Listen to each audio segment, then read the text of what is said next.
नमस्कार दोस्तों स्वागत है एक बार फिर से नए वीडियो में आप सभी का। तो साथियों, आज हम लोग सीखेंगे समांतर माध्य कैसे निकालते हैं, माध्य कैसे निकाला जाता है। माध्य को इंग्लिश में मीन कहते हैं, MEAN। तो यहाँ पर सवाल लिखा हुआ है, निम्नलिखित आंकड़ों का समांतर माध्य ज्ञात कीजिए। यहाँ पर वर्ग अंतराल दिया गया है, यहाँ पर देख पा रहे हैं 0 से 10, 10 से 20, 20 से 30, 30 से 40 और 40 से 50। उसके बाद यहाँ पर बारंबारता, बारंबारताओं का मान हमें दिया गया है। तो बारंबारता को इंग्लिश में फ्रीक्वेंसी कहते हैं, तो यहाँ पर इसको F से लिख लेते हैं। बारंबारता को स्मॉल f से लिखा जाता है। तो यहाँ पर बारंबारताएं दी गई हैं 4, 5, 6, 4 और 1। तो दो खाने हमें अलग से इस तरह से बनाने पड़ते हैं। यहाँ पर हमें मध्यमान निकालना होता है और यहाँ पर F इंटू एक्स बारंबारता और मध्यमान का गुणा करना होता है। चलिए यहाँ से समझते हैं। तो यहाँ पर हमें क्या निकालना है, मध्यमान। माध्य में क्या निकाला जाता है, मध्यमान। तो यहाँ पर लिख लेते हैं मध्यमान। दोस्तों, मध्यमान को x से लिखते हैं, तो यहाँ पर इसको x से लिख देते हैं। मध्यमान कैसे निकलेगा, प्रत्येक वर्ग अंतराल को हमें जोड़कर आधा कर देना है। तो ये वर्ग अंतराल दिए गए हैं, सभी को जोड़कर हमें आधा कर देना है। आधा का मतलब 2 से भाग। 0 में 10 जोड़ेंगे कितना होगा, 10 होगा। 10 का आधा, आधा का मतलब 2 से भाग देंगे कितना होगा, 5। यहाँ लिखेंगे 5। उसके बाद अगला वर्ग अंतराल है 10 से 20। तो 10 में जोड़े देंगे 20 को, 30 हो जाएगा। और 30 का आधा कितना होगा, 15 हो जाएगा। आधा का मतलब 2 से भाग देंगे कितना होगा, 15। उसके बाद अगला वर्ग अंतराल है 20 से 30। तो 20 में जोड़ेंगे 30, 50 होगा। 50 को 2 से भाग देंगे कितना, 25। उसके बाद 40 में 30 जोड़ेंगे 70। 70 को 2 से भाग देंगे कितना होगा, 35 होगा। और उसके बाद 40 और 50, 90। 90 का आधा कितना हो जाएगा, 45 हो जाएगा। आधा का मतलब 2 से भाग। तो मध्यमान हमने कैसे निकाला ये आपने सीख लिया।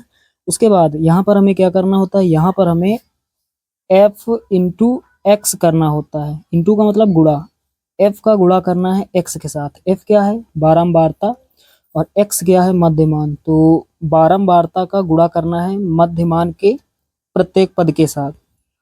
तो ये मध्यमान के पद हैं और ये बारंबारता के पद हैं, गुणा कर देते हैं।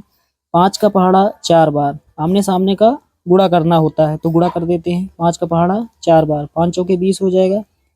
यहाँ 20 लिख देंगे। 15 का पहाड़ा 5 बार, 15 पछी कितना हो जाएगा, 75 हो जाएगा। उसके बाद 25 का पहाड़ा 6 बार, 25 छक्के 150। उसके बाद 35 का पहाड़ा 4 बार, तो कितना होगा, 5 चौको 20 का 0 और हासिल 2 हो जाएगा। 4 तियाँ 12, 12 2 14, 140 हो जाएगा। उसके बाद 45 का गुणा 1 बार, 45 इक्के 45। तो F इंटू एक्स कैसे करते हैं, यहाँ पर आप सभी को समझ में आ गया होगा। हमने यहाँ पर आमने सामने का गुणा करके इधर सामने लिख दिया है।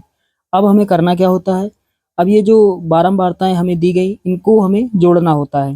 तो जोड़ने के लिए यहाँ पर सिग्मा, सिग्मा का मतलब प्लस होता है, योग होता है। सिग्मा F, F का मतलब बारंबारता, बारंबारताओं का कुल योग, कुल जोड़। तो इन सभी को जोड़ेंगे कितना होगा, तो जोड़ लेते हैं। 5 4 9 और 9 6 15, 15 4 19, 1 20। इन सभी संख्याओं को जोड़ेंगे कितना होगा, 20 होगा। उसके बाद F इंटू एक्स हमने जो करके संख्याएं प्राप्त की, इन सभी संख्याओं को हमें जोड़ना है। तो जोड़ देते हैं। जोड़ने के लिए sigma F into x, F into x का कुल योग, कुल जोड़। इन सभी संख्याओं को जोड़ेंगे कितना होगा, तो पहले इकाई वाली संख्याएं जोड़ते हैं। यहाँ 5 है और 5 ये, 5 5 10 का 0 और हासिल कितना, 1 होगा। उसके बाद 4 4 8, 8 5 13 और 13 7 कितना, 20 हो जाएगा। 20 2 22, 22 एक ये वाला 23। 23 का कितना लिखेंगे, 3 लिखेंगे, हासिल 2। उसके बाद तीसरी संख्या को जोड़ते हैं। यहाँ पर 1 है, यहाँ पर 1 है, 1 1 2 हो जाएगा और हासिल में 2 कितना हो जाएगा, 4। तो 430 हो जाएगा। इन सभी संख्याओं को जोड़ेंगे। साथियों, अब हमें कुछ नहीं करना है, अब यहाँ पर हमें सूत्र लगा देना है। तो सूत्र क्या होता है, समांतर माध्य या फिर माध्य, दोनों का मतलब एक ही है। तो साथियों समांतर माध्य का सूत्र ये होता है सिग्मा एफ इंटू एक्स बटे में सिग्मा एफ। चलिए समांतर माध्य को एक्स बार से लिखा जाता है, तो एक्स बार से भी लिख सकते हैं। यहाँ पर सिग्मा एफ इंटू एक्स का मान रख देते हैं। ऊपर कितना हमने निकाला, सिग्मा एफ इंटू एक्स का मान 430, ऊपर लिखेंगे 430 और बटे में लिखेंगे सिग्मा एफ का मान। सिग्मा एफ का मान कितना है, 20 है। 0 से 0 कट जाएगा, कितना बचेगा 43 और नीचे कितना 2, 2 से भाग देना है 43 को, 2 से भाग दे देते हैं, कितना होगा, तो यहाँ पर 2 दूना 4 हो जाएगा। तो 4 में 4 जाएगा, 0 बचेगा, 3 यहाँ उतारेंगे, 2 1 के 2 घटाएंगे, 3 में 2 1 बचेगा, दशमलव यहाँ लगाएंगे, यहाँ 0 बढ़ाएंगे, तो यहाँ पर अब हो गया 10, 2 पंचे 10, कितना हो जाएगा, यहाँ 10 हो जाएगा, 10 में 10 जाएगा, कुछ नहीं बचेगा। तो यहाँ पर हमारा आंसर कितना हो जाएगा, यहाँ पर हमारा आंसर हो जाएगा 21.5। ये समांतर माध्य का मान हो जाएगा।